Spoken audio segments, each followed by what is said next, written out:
Morning. আরে আপনারা এত সকালে? আরে মেয়েটা দুরাত্রি বাড়ির বাইরে, ও তো আমাদের ছেলে একটি রাতও বাড়ির বাইরে থাকেনি, তাই দেখতে এলাম কেমন আছে। আমি ভালো নেই বাপি। কি কেন, কি হয়েছে? দেখো না, এখানে বেডে বেড়ে দিচ্ছে না, বলছে নেমে এসে খেতে হবে। কি হলো কোনো কথা?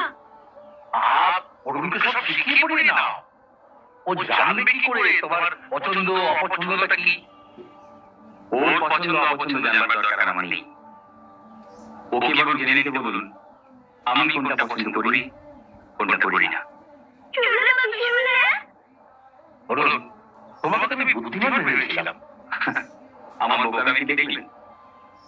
চলো, রুবি আমাদের